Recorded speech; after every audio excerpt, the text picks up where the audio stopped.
Si on a un thème à donner à ce message ce matin, quel est ce thème? Soyons en communion avec notre Dieu. Soyons en communion avec notre Dieu.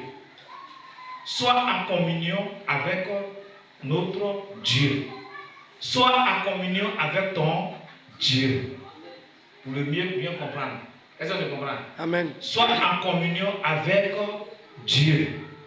Mais si tu es en communion avec Dieu, je sais que tu ne vas pas accepter quelque chose, tu ne dois pas faire quelque chose de contraire qui ne glorifie pas Dieu.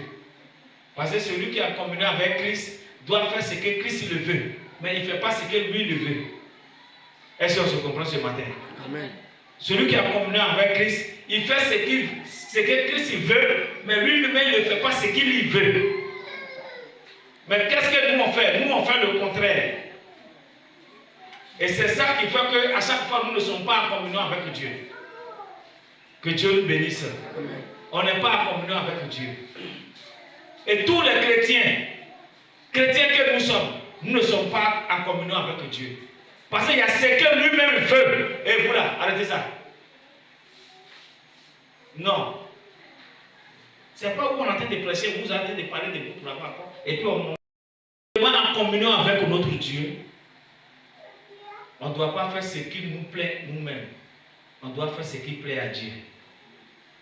Si on est réellement, on est en communion avec Dieu, on doit bannir tout ce qui est collé à nous. Si on est réellement en communion avec Dieu, on doit avoir la crainte de Dieu. Si on est réellement en communion avec Dieu, on doit fuir le péché. Parce que, pourquoi je te dis ça? Parce que quand je dis sois en communion avec Dieu, c'est global. Tu ne vas pas comprendre ce qui est dit communion. Mais avant d'être en communion avec Dieu, il y a beaucoup de choses, il faut le fuir. Alléluia. Amen. Tu sais ce que ton Dieu n'aime pas. Tu sais ce qu'il ne veut pas. Si tu veux être en communion avec lui, il faut fuir ces choses. Alléluia. Mais moi, je suis chrétien. Ou bien je suis pasteur. Je dis je suis en communion avec Dieu. Et je ne fais pas la volonté de Dieu qu'il me demande de le faire. Je ne fais pas ce qui glorifie Dieu, mais je fais ce qui déshonore Dieu. Est-ce que je suis en communion avec lui? Peuple de Dieu. Non. Même physiquement comme ça. Ça c'est l'introduction, j'en ai introduit. Est-ce que je comprends? Amen. Ça c'est l'introduction de mon message. Physiquement comme ça. Pour que quelqu'un soit en communion avec toi, tu seras en communion avec quelqu'un. Il y a ce qui ne plaît pas à la personne que tu connais que tu ne dois pas faire pour être en communion avec lui. Est-ce que ça ne se passe pas? Même dans les couples, même dans les amitiés, il y a ce que la personne n'aime pas que tu le fais. Pour que tu sois en communion avec lui, tu dois toujours éviter que, pour ne pas que ce dernier, tu fais ce côté pour lui. C'est ça, non? Amen.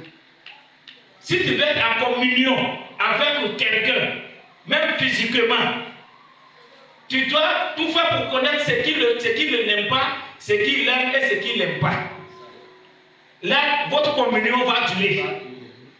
Mais, si toi tu es en communion avec ton frère ou bien ta soeur, et ta communion, c'est toi seul. Ce qui fait mal à l'autre, toi tu aimes le faire. Mais tu dis qu'on est en communion. Tu n'es pas en communion avec la personne. Même ça se passe dans les couples, dans les foyers. Tu es en communion avec ton mari ou avec ta femme. Mais il y a ce que ton mari n'aime pas que tu fais dans la maison. Il y a ce qu'il n'aime pas que tu fais, les comportements qu'il n'aime pas. Tu dis que tu es en communion avec ton mari pour que les choses vont aller de l'avant. Mais ce qu'il n'aime pas, c'est ce que toi, femme, là, tu fais. Est-ce que réellement tu es en communion avec ce dernier? Non. Or, si tu n'es pas en communion avec lui, ce foyer-là, c'est quel foyer tu es en train de bâtir, toi, femme? Je suis dans l'introduction. Je ne suis pas dans mon message. Écoutez bien. Mais je suis en train de décortiquer et sois en communion avec Dieu. Il y a beaucoup qui comprennent ça autrement. Sois en communion, ils pensent qu'il faut jeûner, il faut toujours prier. S'il est minuit, il faut prier. S'il est 4 heures, il faut prier. S'il est 5 heures, malgré que tu es en train de prier, mais Dieu ne te regarde pas.